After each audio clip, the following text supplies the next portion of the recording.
हाँ बच्चों, ये विलस्य वाणी न कदापि में श्रुता, अभी आपने पढ़ा। अब इसका हम अभ्यास कार्य शुरू करने जा रहे हैं। अभ्यास कार्य से पहले यहाँ पे शब्दार्थ दिए गए हैं। शब्दार्थ में शब्द और हिंदी में अर्थ दिए गए हैं। इसको आप पढ़ेंगे और याद करने का प्रयास करेंगे, अपनी कॉपी में भी लिखेंगे। फिर अभ्यास में सबसे पहले उच्चारणम कुरुत। उच्चारणम कुरुत में जो शब्द दिए गए हैं उनका मैं उच्चारण करके सुनाता हूँ आपको, और आप लोग इसके साथ साथ उच्चारण करने का प्रयास करेंगे। और इनके अर्थ क्या हैं, इधर जो सूची बनी है शब्दार्थ की यहाँ दी हुई है, तो इसमें आप उसके अर्थ को समझने का प्रयास करेंगे। उच्चारणम कुरुत। कस्मिश्चित क्षुधार्थ सिंह पद पद्धति विचिन्त्य एतत् श्रुत्वा समाह्वानं साध्वीदं भय संत्रस्त मनसां प्रतिध्वनि। ये उच्चारण वाले शब्द हैं। अब दूसरा प्रश्न आता है। दूसरा प्रश्न, एक पदेन लिखत। एक पदेन, आप जानते ही एक पदेन क्या होता है, एक शब्द में उत्तर देना है। यहां पर क, दूसरे का क है, सिंहस्य नाम किम, शेर का नाम क्या था। अब यहां पर किम को आप रेखांकित करेंगे और किम के जगह में लिखेंगे खर नखर।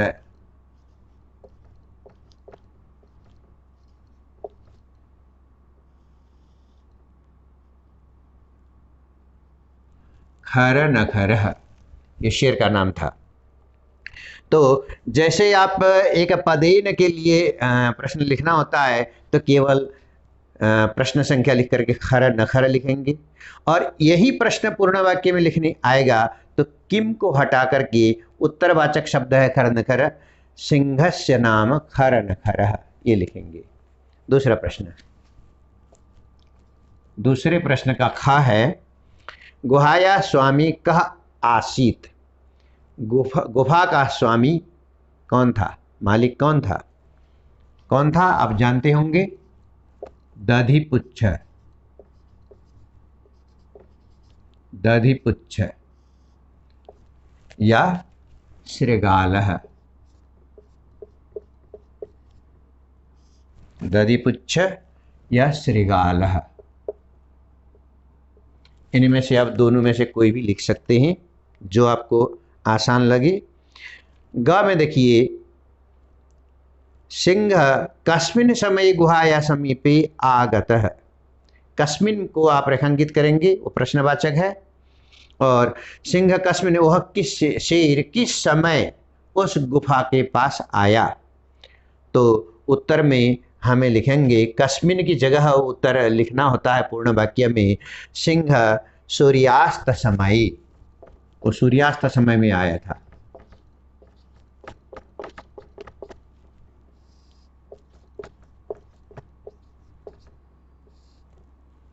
सूर्यास्त समय में आया था। फिर घ में हस्तपादादि का क्रिया के सम न प्रवर्तन्ते। हाथ पैर आदि की क्रियाएं किसकी हाथ पैर आदि की क्रियाएं काम नहीं करती हैं, भय के कारण, भय से त्रस्त होने के कारण किसकी। तो इसका उत्तर है केशाम की जगह लिखेंगे भय संत्रस्त मनसाम। भय संत्रस्त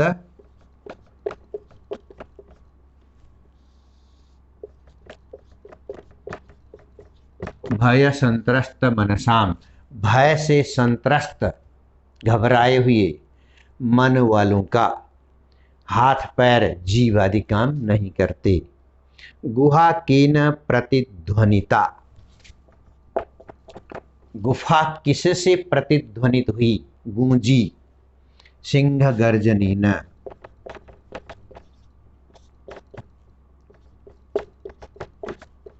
सिंह गर्जनी ने, एक पद में हमें एक एक शब्द लिखना है और पूर्ण वाक्य में कीन की जगह आप इसमें रेखांकित करेंगे और उसकी जगह लिखेंगे गुहा सिंह गर्जनीन प्रतिध्वनिता। इस प्रकार से हमारा दूसरा प्रश्न समाप्त हुआ। अब हम तीसरे प्रश्न की ओर बढ़ेंगे।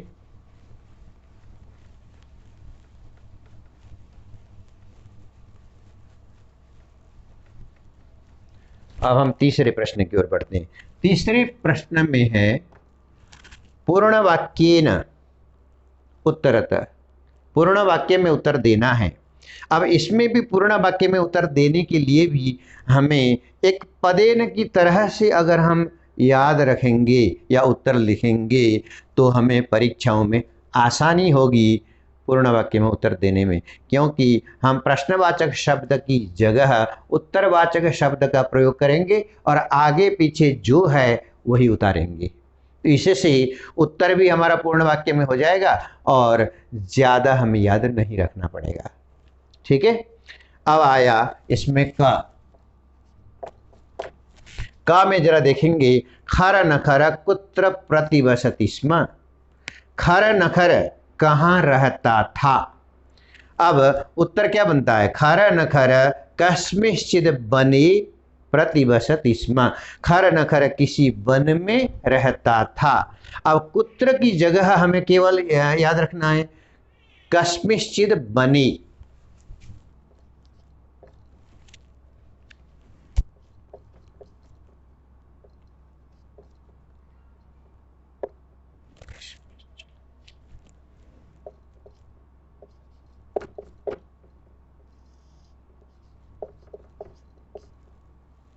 कस्मिंश्चित् बने, किसी वन में। अब यहाँ पे पूर्ण वाक्य के लिए हम क्या करेंगे, कुत्र की जगह कस्मिंश्चित् बने लिख देंगे। तो कर्णकरा कुत्र कस्मिंश्चित् बने प्रतिवसति स्म, उत्तर हमारा पूर्ण वाक्य में होगा। अब आगे आएंगे ख में महातीम गुहाम दृष्ट्वा सिंह किम अचिंतयत। गहरी गुफा को देख करके शेर ने क्या सोचा। तो यहाँ पे किम जो शब्द है वह प्रश्नवाचक है, इसके लिए हम उत्तरवाचक शब्द ढूंढेंगे। नूनम एतस्य, थोड़ा प्रश्न लंबा है इसीलिए आप इसको देखेंगे। किम को रेखांकित करेंगे। किम को रेखांकित करने के बाद चलेंगे पृष्ठ संख्या 6 पे। पृष्ठ संख्या 6, पृष्ठ संख्या 6 में 3 का ख है, पहला गद्यांश है। पहले गद्यांश की चौथी पंक्ति देखेंगे, पहले गद्यांश की चौथी पंक्ति, पृष्ठ 6। नूनम एतस्या, नूनम एतस्या से लेकर के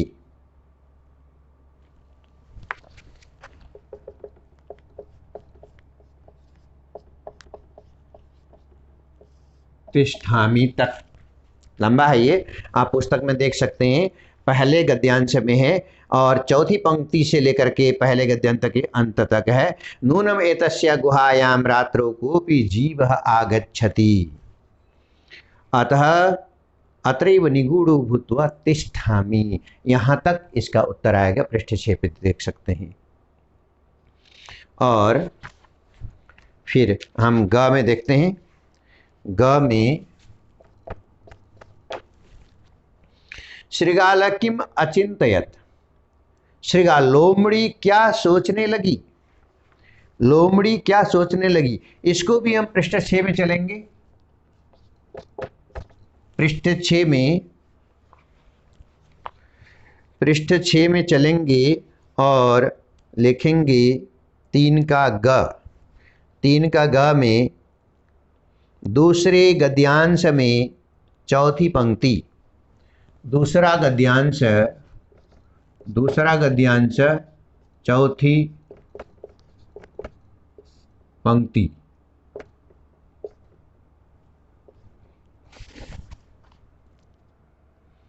यहाँ पे अहो,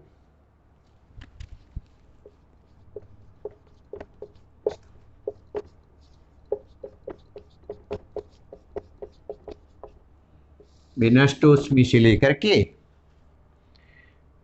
किम करवाणी,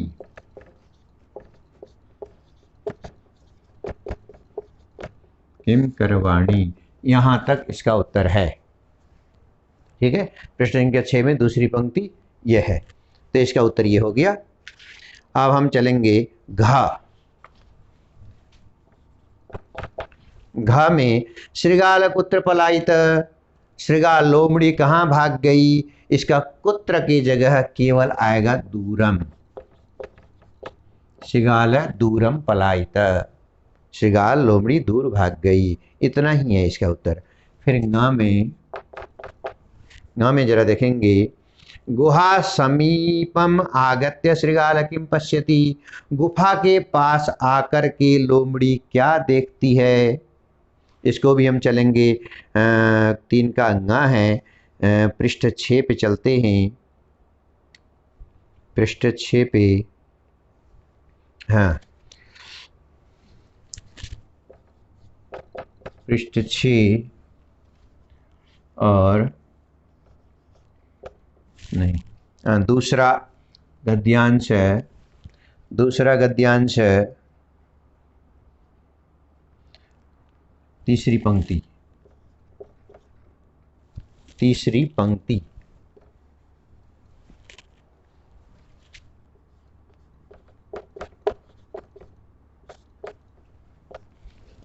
यहाँ पे सिंह पद पद्धति, मिनट, यत् सिंह पद पद्धति,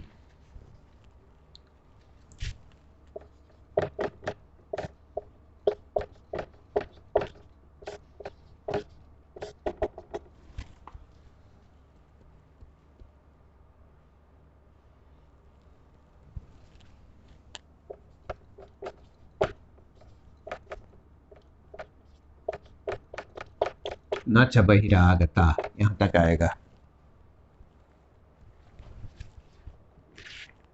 और च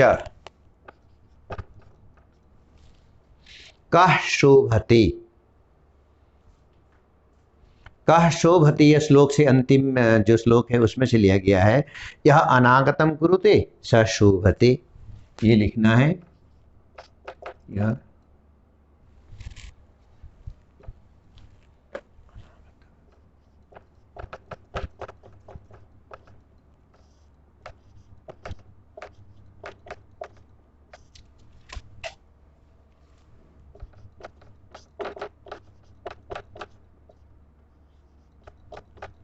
यह अनागतम कुरुते स शोभते। इस तरह से ये सारे प्रश्नों का यहाँ पे समाधान हो जाता है। तो तीसरा प्रश्न हमारा समाप्त हो गया। ये अंतिम जो प्रश्न है,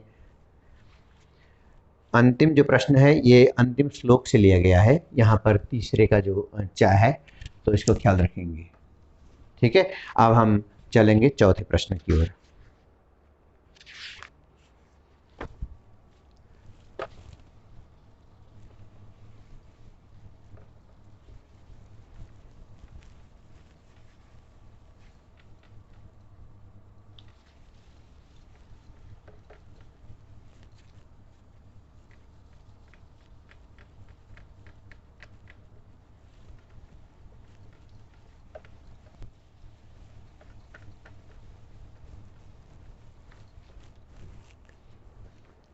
अब देखिए चौथा प्रश्न।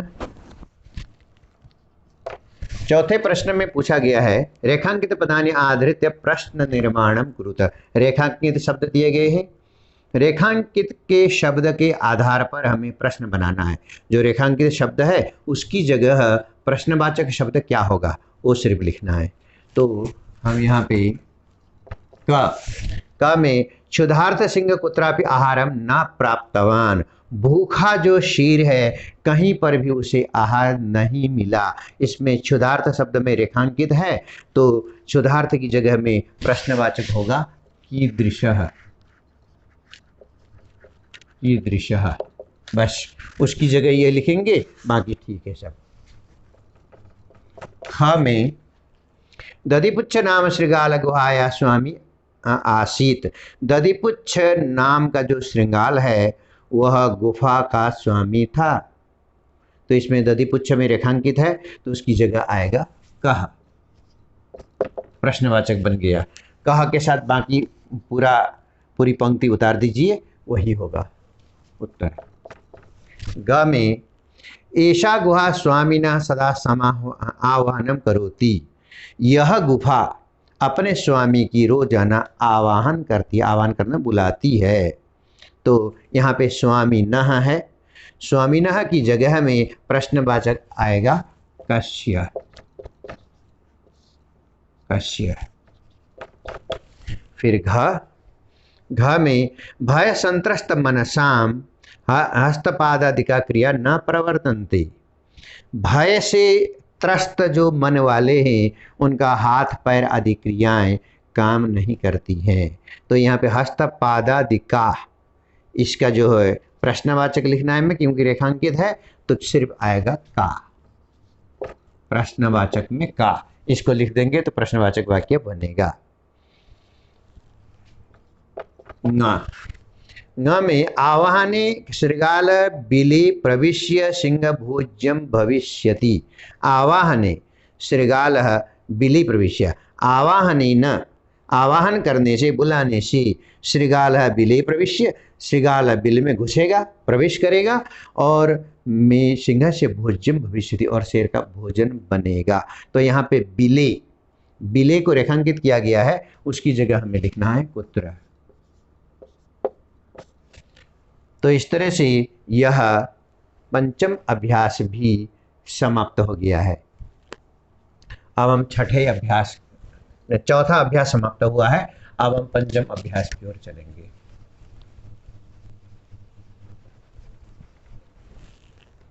पंचम अभ्यास, पंचम अभ्यास में देखिए घटना क्रमानुसारम वाक्यानि लिखत। आप लोग जानते हैं यह एक कहानी है, और कहानी में कौन सी घटना पहले घटी, फिर क्या घटी, फिर क्या घटी, क्रम पूर्वक उसको बताना है। यहाँ पर कुछ 7 वाक्य दिए हुए हैं।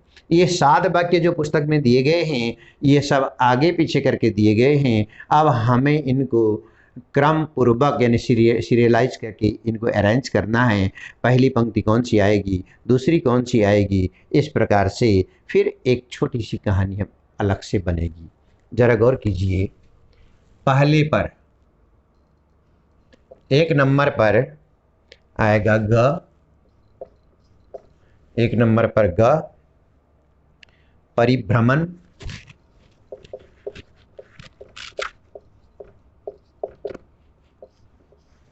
परिभ्रमण सिंह।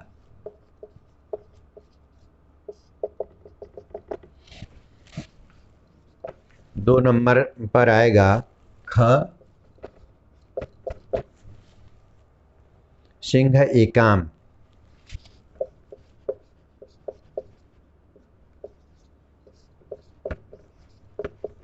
सिंह एकाम। 3 नंबर पे आएगा क, गुहाया स्वामी।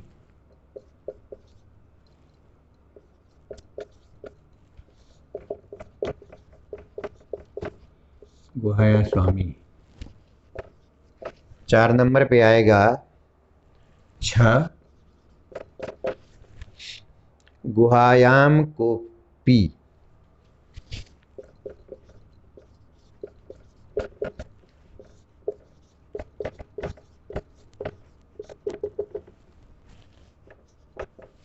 5 नंबर पे घ,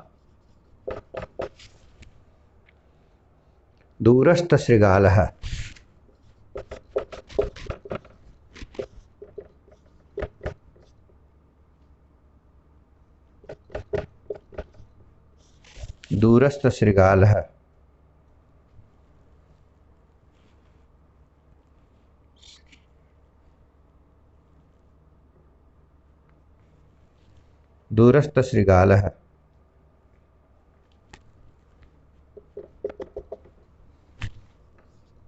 6 नंबर पे अंगा। 6 नंबर पे अंगा आएगा सिंह शृगालस्य।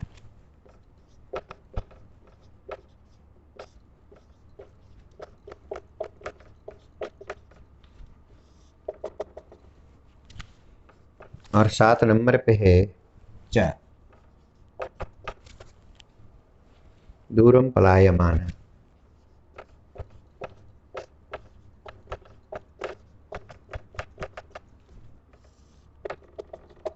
हाँ, तो इस तरह से इस क्रम से लिखना है। पुस्तक में इस हिसाब से आगे पीछे करके दिए हुए हैं, का, ख, ग, घ, अंगाचा, इस तरह से हमें सीरियलाइज करना है। लेकिन जब हम कॉपी में लिखेंगे या फिर परीक्षाओं में लिखेंगे, इन पंक्तियों को पूरा का पूरा लिखना होगा। पूरी पंक्ति जब लिखेंगे, सभी पंक्तियां पूरी करेंगे, तभी आपको नंबर पूरे मिलेंगे। आधी पंक्ति पर आधे नंबर मिलेंगे। ठीक है, अब हम छठे प्रश्न की ओर प्रस्थान करेंगे।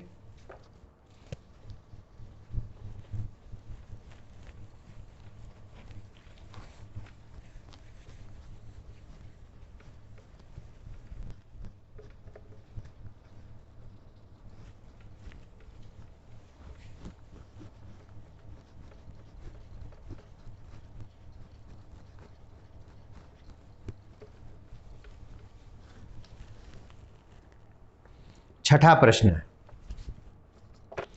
छठे प्रश्न में निर्देशानुसारम उत्तरत, जैसा निर्देश दिया गया है वैसा उत्तर देने के लिए कहा है। एकाम महतीम गुहाम दृष्ट्वा स अचिंतयत, अस्मिन् वाक्ये कति विशेषण पदानि संख्या या सह पदानि अपि लिखत। इसमें कितने विशेषण पद हैं? जैसे एकाम महतीम गुहाम दृष्ट्वा, एकाम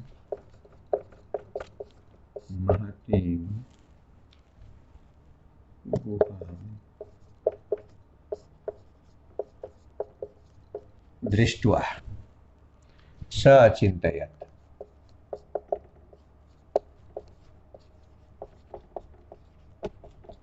अचिंतयत, इसमें हमें विशेषण, अस्मिन् वाक्ये कति विशेषण पदानि, कितने विशेषण पद हैं? तो इसमें विशेषण पद हैं एक, एकाम, और दूसरा है महतीम, दूसरा है महतीम। ये दो विशेषण पदों का यहाँ पे उल्लेख हुआ है। एकाम, महतीम, ये गुफा के विशेषण हैं, यही पूछा गया है। फिर खा में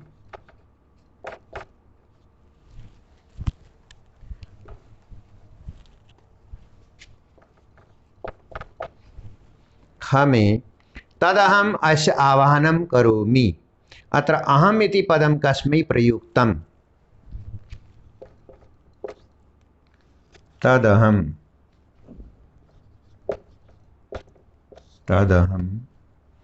अस्य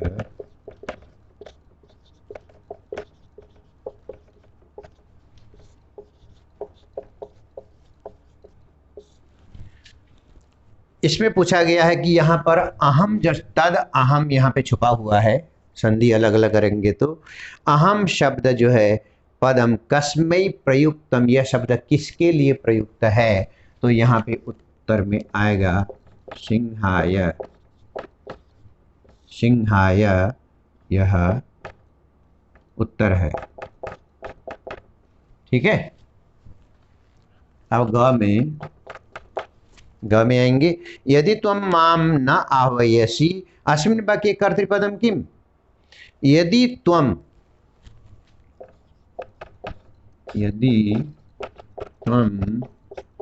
माम न आह्वयसि,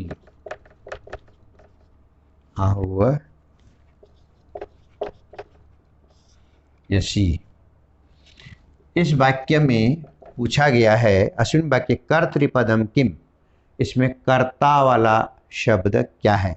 यदि त्वम, ये त्वम शब्द है, ये कर्ता वाला है, तो उत्तर आएगा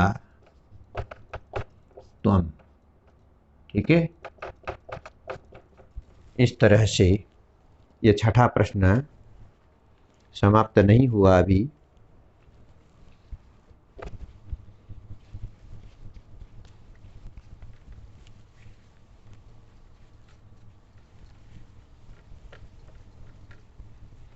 छठे प्रश्न का ग हो गया है।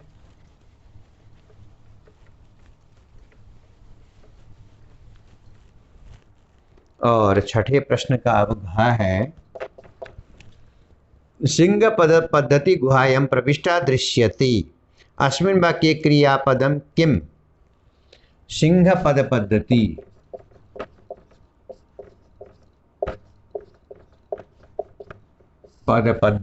गुहायां प्रविष्टा दृश्यते। गुहायां प्रविष्टा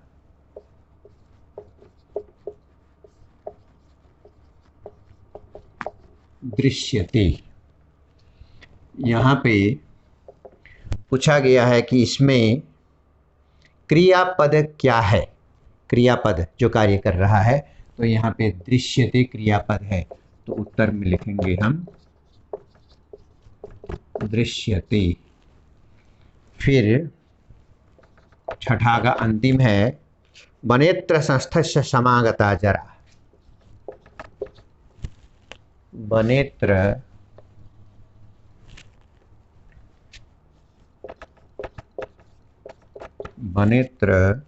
संस्थस्य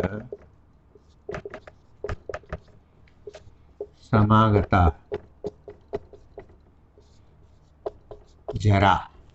या वन में रहते हुए मैं बूढ़ी हो गई हूँ, लोमड़ी कह रही है। अस्मिन् वाक्ये अव्यय पदम किम? यहाँ पर अव्यय शब्द कौन सा है? तो यहाँ बने अत्र, यहाँ पे संधि हो रखी है, बने प्लस अत्र, तो बनेत्र हो गया है। तो यहाँ पे ये अव्यय शब्द है। अव्यय वो शब्द होते हैं जो कभी बदलते नहीं हैं। तो इस प्रकार से ये छठा प्रश्न यहाँ पर समाप्त होता है।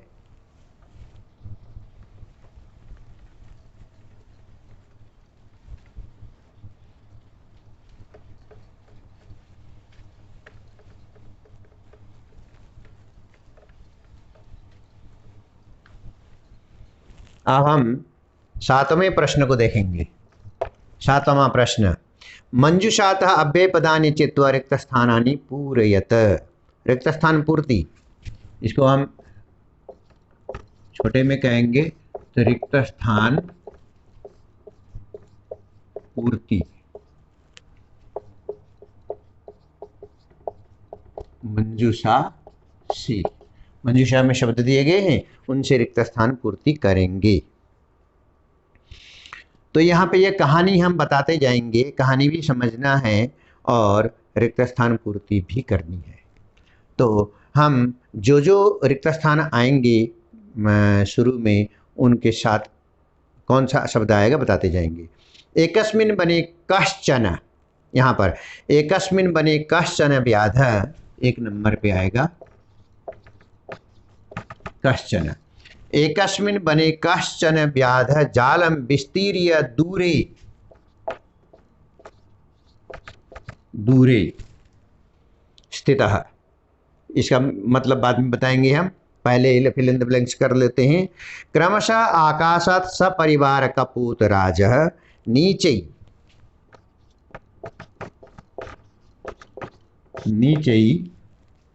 आगच्छत्।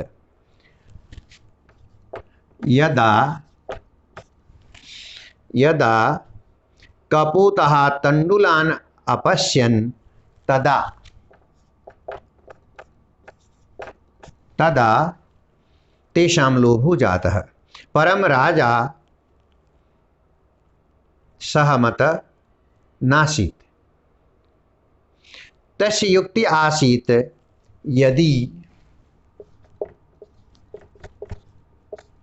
यदि निर्जने यदि बने कोऽपि मनुष्य नास्ति तर्हि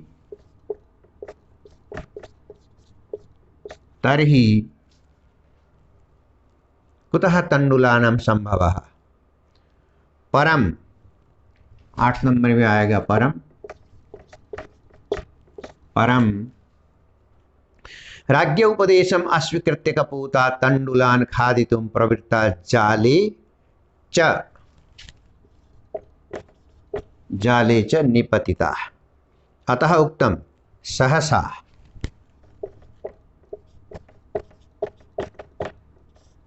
इस तरह से आप नंबरिंग करके उसमें पहले खाली जगह में नंबरिंग करेंगे, ऊपर से क्रम संख्या लगाएंगे और उसके बाद इन शब्दों को भरेंगे, एक सुंदर सी कहानी बनेगी। अब कहानी का मैं मतलब बता रहा हूँ। एकस्मिन् वने कश्चन व्याध जालम विस्तीर्य दूरे स्थितः। एक जंगल में कोई कश्चन व्याध, कोई व्याध शिकारी जाल बिछा करके दूर में देख करके वहाँ पे देखते हुए खड़ा हुआ। क्रमशः आकाशात् सपरिवार कपूतराज नीचे आगतः। आकाश मार्ग से कपूतराज, कबूतरों का झुंड जा रहा था। उसने बिछाए हुए जाल में चावल के दाने, तंडुलान चावल के दाने बिखरे हुए थे। जब आकाश मार्ग से जाते हुए कबूतरों का जो झुंड है तो उन्होंने देखा चावल के दाने हैं, जाल तो देखा नहीं, चावल के दाने देखे और वहाँ पर वो आना चाहे। यदा कपूतः तंडुलान अपश्यन तदा तेषां लोभ हो जाता। जैसे ही कबूतरों ने तंडुल को देख लिया, चावल के दाने को देख लिया, उनके मन में लोभ हो गया। अरे चावल के दाने जंगल में पड़े हुए हैं, क्यों न जा करके हम चुग लें। परम राजा सहमत नासीत। लेकिन उनका जो राजा था, लीडर था, वह सहमत नहीं था। उसका कहना था तस्य युक्ति आसीत यदि बने को भी मनुष्य नास्ति। अगर इस वन में कोई भी मनुष्य नहीं है तरी कुतः तंडुलानाम संभव। तो तंडुल कणों का संभव, चावल के दाने कैसे आ सकते हैं। जरूर किसी शिकारी की चाल हो सकती है हमें फंसाने के लिए। इस प्रकार से कबूतरों के राजा ने उन्हें समझाया। परम राज्ञ उपदेशम अस्वीकृत्य कपूता तंडुलान खादितुम प्रवृत्ता जाले से निपतिता। राजा कहता रहा, लेकिन कबूतरों का झुंड नहीं माना और कहा कि नहीं नहीं, चाहे कुछ भी हो, हम तो चावल के दाने अवश्य चुगेंगे। ये कहते हुए जिद पकड़ करके वो नीचे आए और चावल के दाने चुगने लगे। उसी बीच जाल में फंस गए। अतः उक्तम सहसा विदधीत न क्रियाम। इसीलिए कहा जाता है बिना सोचे विचारे कोई काम नहीं करना चाहिए। अगर हम, इससे यही शिक्षा मिल रही है, अगर बिना सोचे विचारे हम कोई काम करते हैं या अपने से बड़ों का उपदेश का पालन नहीं करते हैं, बड़ों की आज्ञा को नहीं मानते हैं, तो हमारे पास विपत्ति आ सकती है। हम किसी भी विपत्ति में फंस सकते हैं, मुसीबत हमें घेर सकती है। इसीलिए बिना सोचे विचारे कोई कार्य नहीं करना चाहिए और बड़ों की आज्ञा का पालन अवश्य करना चाहिए। तो इस प्रकार से यह पाठ यहाँ पे समाप्त होता है। इसके बाद आता है योग्यता विस्तार। योग्यता विस्तार विष्णु शर्मा जिन्होंने पंचतंत्र का निर्माण किया था उनके बारे में दिया हुआ है। इसको आप अच्छी तरह से खुद पढ़ेंगे, समझने का प्रयास करेंगे। पंचतंत्र में 5 तंत्र जो होते हैं उसी के बारे में यहाँ पे दिया हुआ है। धन्यवाद।